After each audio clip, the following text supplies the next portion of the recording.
Bismillahirrahmanirrahim. Assalamualaikum warahmatullahi wabarakatuh. Perkenalkan, nama saya Fedora Arif Ardian dengan NIM 2400758. Di sini saya akan menjelaskan proses saya membuat website Donkey Studio. Jadi, Donkey Studio itu merupakan website yang menjelaskan tentang interior dan proses pembeliannya gitu. Jadi, sebuah sistem yang berbasis web, kemudian menggabungkan jasa desain interior dengan e-commerce produk interior secara online. Nah, dikembangkan menggunakan apa? Menggunakan React.js dan Next.js untuk antarmuka yang modern, cepat, dan responsif di berbagai perangkat smartphone. Nah, eh, ini tuh bisa di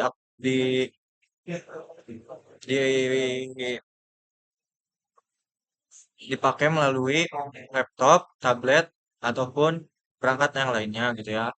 Kemudian fitur smart purchase-nya itu merupakan fitur yang eh, unggulan gitu dari website ini. Nah, inovasinya itu inovasi pembayaran dengan metode pembayaran unik di mana pengguna dapat memilih bank langsung untuk transaksi cepat, kemudian menggunakan prompt payment untuk mendapatkan estimasi biaya yang disesuaikan dengan kebutuhan spesifik yang ada gitu ya.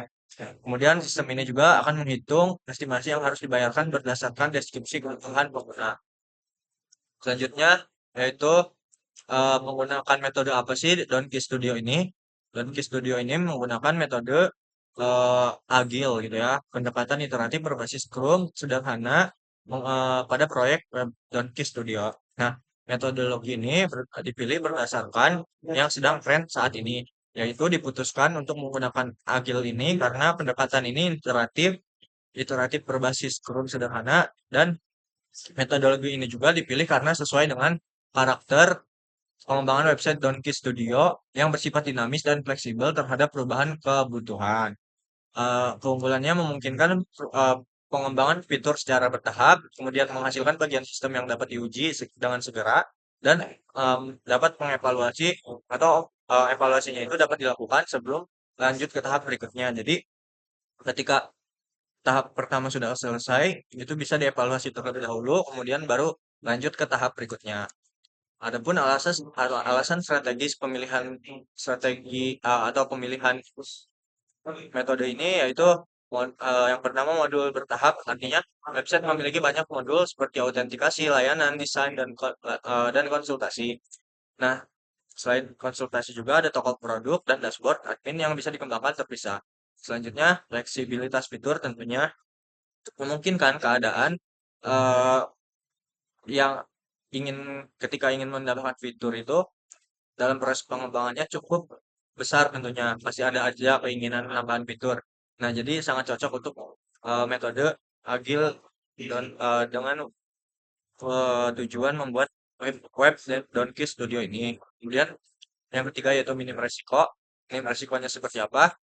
Minim resiko ini karena agile memungkinkan evaluasi dini sehingga resiko kesalahan atau ketidaksesuaian itu dapat diminimalisir secepat mungkin. Selanjutnya, implementasi dan frameworknya itu menggunakan metodologi ini karena sangat relevan dengan praktik industri pengembangan web modern, khususnya dalam penggunaan framework React.js dan Next.js. Nah, implementasi ini juga mendukung pembagian kerja berbasis sprint dengan memudahkan developer untuk fokus pada satu fungsionalitas utama di setiap iterasi pengembangan. Selanjutnya tahap pengembangan. Tahap pengembangan ini ada beberapa antara lain mengidentifikasi kebutuhan sistem.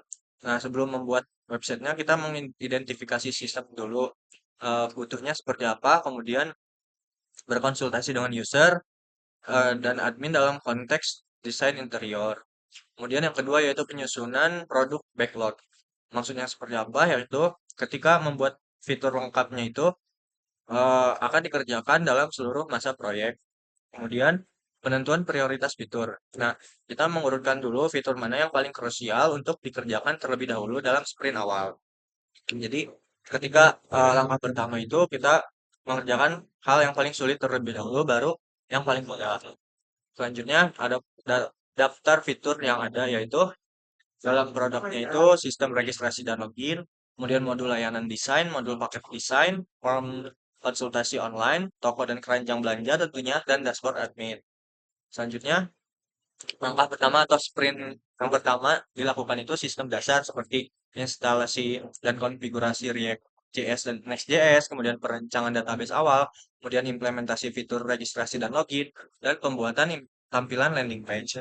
Output sprint yang pertama itu sistem autentikasi dan halaman utama dapat berjalan dengan baik sebagai fondasi aplikasi. Nah, ketika ada error, langsung dievaluasi sesuai teori yang sebelumnya saya jelaskan. Yang kedua yaitu layanan dan paket. Nah, layanan dan paket ini fokus pengembangannya terhadap CRUD layanan desain, kemudian CRUD paket desain, dan mengintegrasikan pemesanan layanan oleh user, serta penyimpanan data pesanan ke database. Adapun output sprint kedua ini, user dapat melihat berbagai kategori layanan dan melakukan pemesanan paket desain interior ataupun barangnya saja dengan fitur yang ada yang tersedia di web.kis.id. Selanjutnya yaitu sprint yang ketiga merupakan konsultasi dan toko. Nah, fokus pengembangannya itu implementasi form konsultasi online, kemudian sistem upload foto ruangan referensi, dan pembuatan CRUD produk interior, serta implementasi keranjang belanja dan checkout. Adapun output dari sprint ketiga ini, user dapat melakukan konsultasi interaktif serta membeli produk fisik dan desain interior secara simulasi. Kemudian yang keempat, yaitu admin dan finalisasi. Nah, yang keempat ini merupakan pengembangannya yaitu dashboard, kemudian pengelolaan pesan masuk, update status, progres proyek yang dikerjakan oleh desainer, dan pengujian sistem menyeluruh dan bug fixing. Jadi, jika udah selesai semua, dashboard adminnya lengkap, dashboard usernya lengkap, desainernya lengkap, dan ownernya lengkap, semua dites dulu pengujiannya, apakah ada yang error, ya ketika ada yang error, baru dicek dan diperbaiki yang errornya itu apa, kemudian eh, dilihat lagi, tes lagi, ketika sudah tidak ada yang error, maka lanjut ke tahap berikutnya itu finalisasi. Nah, output dari sprint yang keempat ini adalah sistemnya itu apakah berjalan secara terintegrasi penuh ataukah enggak, dan apakah optimal dalam tampilannya, dan apakah sudah siap digunakan oleh semua semua role yang ada. Selanjutnya, mekanisme evaluasi yang dilakukan yaitu setiap akhir sprint dilakukan terhadap kesesuaian fitur kinerja sistem agar tampilan antarmuka UI UX-nya itu bisa diprediksi ataupun bisa dilihat apakah sudah sesuai ataukah masih ada yang error. Nah, black box testingnya itu dilakukan menggunakan metode uji fungsional untuk memastikan setiap fitur berjalan sesuai dengan kebutuhan yang telah ditentukan tanpa cacat logika pada antarmuka. Selanjutnya, keuntungan penerapan ini antara lain proses pengembangannya lebih terstruktur namun tetap fleksibel. Nah, kesalahan juga dapat dideteksi dan diperbaiki lebih awal serta fitur dapat dikembangkan dan dirilis secara bertahap.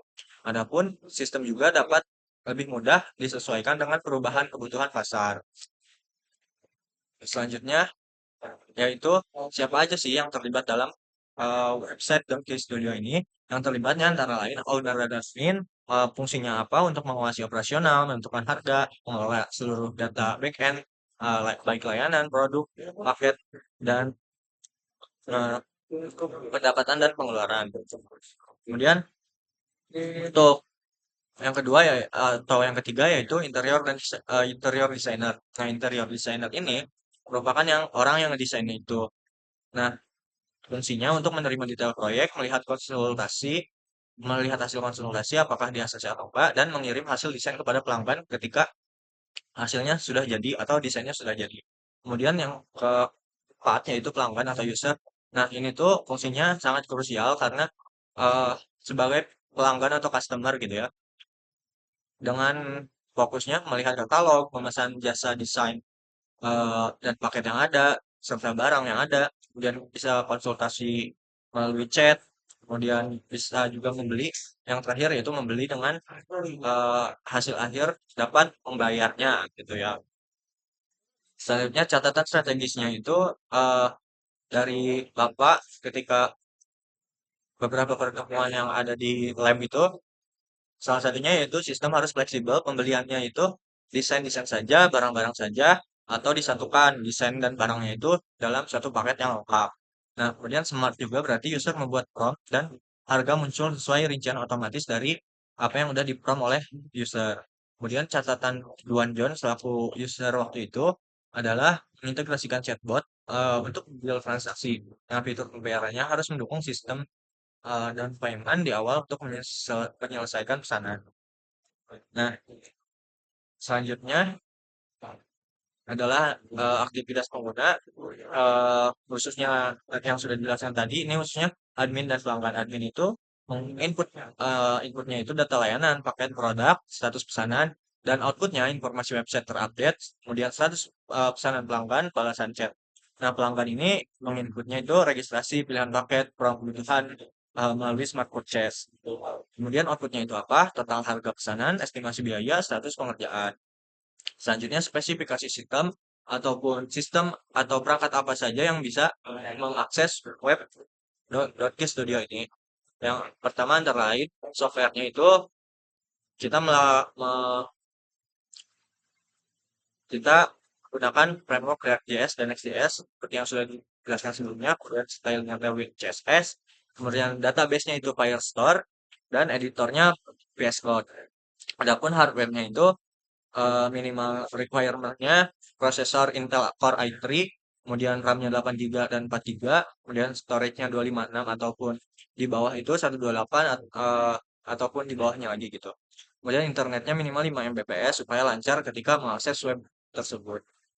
Selanjutnya yaitu analisis fungsionalitas utama dari .key Studio ini ada 3, yaitu toko interiornya, yaitu sistem katalog produk dengan fitur keranjang belanja dan checkout terintegrasi untuk furnitur, kemudian konsultasi online, formulir dengan kebutuhan dan fitur yang bisa diupload seperti desain ruangan ataupun referensi visual sebagai langkah awal referensi desainer.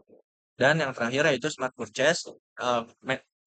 Fitur keunggulan utama ini merupakan metode pembayaran fleksibel atau DP yang ataupun bisa pembayaran seutuhnya langsung dengan estimasi biaya otomatis berbasis input from user.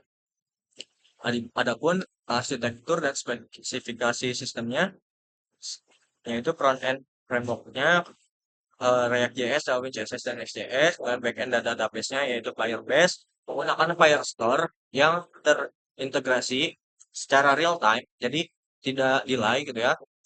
Kemudian menggunakan Node.js juga, dan payment gateway-nya menggunakan eksternal yaitu Midtrans dengan Snap Token yang terintegrasi gitu. Kemudian development tools-nya ada VS Code, Git, from DevTools.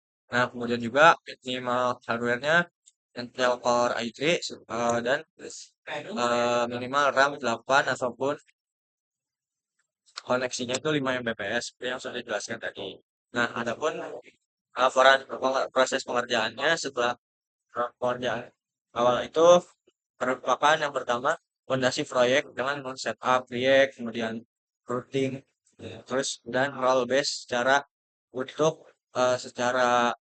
terstruktur supaya bisa dikontrol secara keseluruhan gitu ya. Kemudian terintegrasi Firebase.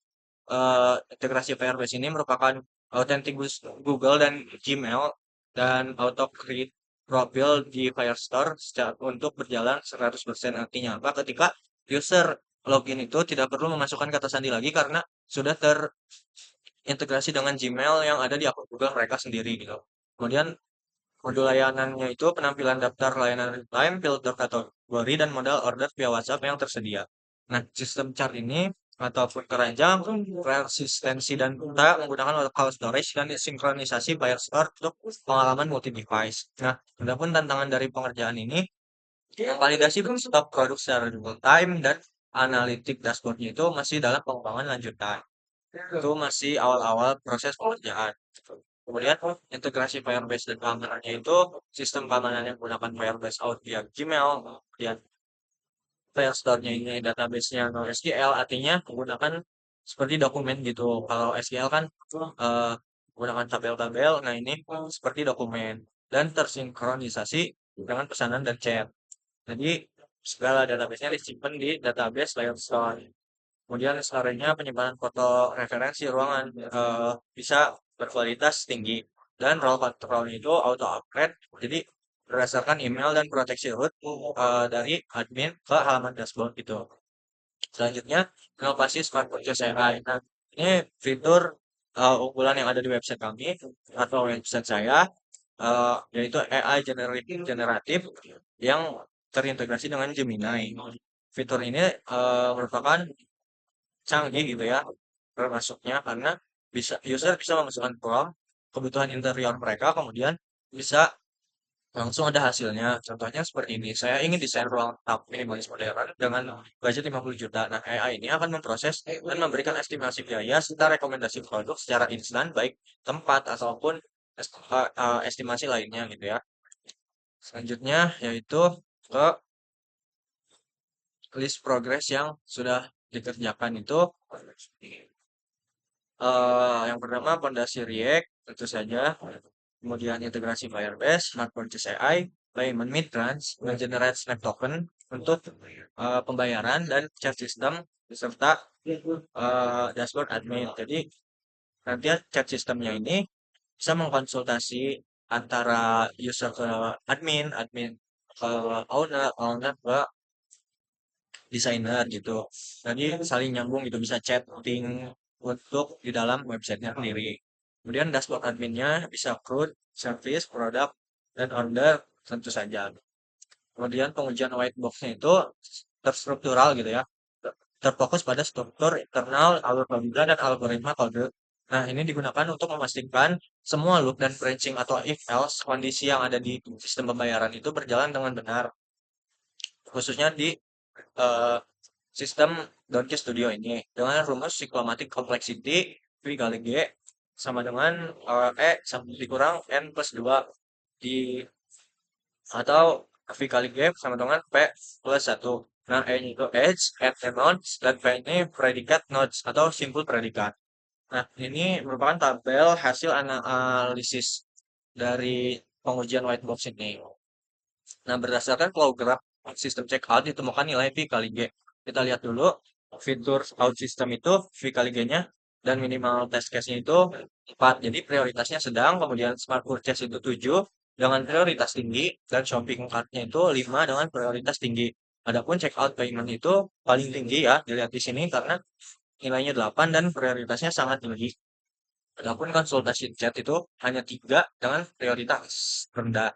Jadi kesimpulan V kali G sama dengan 8 itu menandakan tingkat kesulitan tertinggi dan resiko bug yang besar pada modul finansial yang yaitu checkout dan payment sehingga minimal memerlukan 8 test case untuk memverifikasi alur logik yang sempurna gitu. Selanjutnya mungkin nanti akan ada part update dari pengerjaannya. Mungkin saya cukupkan terlebih dahulu untuk analisis dan eh, proses awal pengembangan website Donkey Studio. Assalamualaikum warahmatullahi wabarakatuh.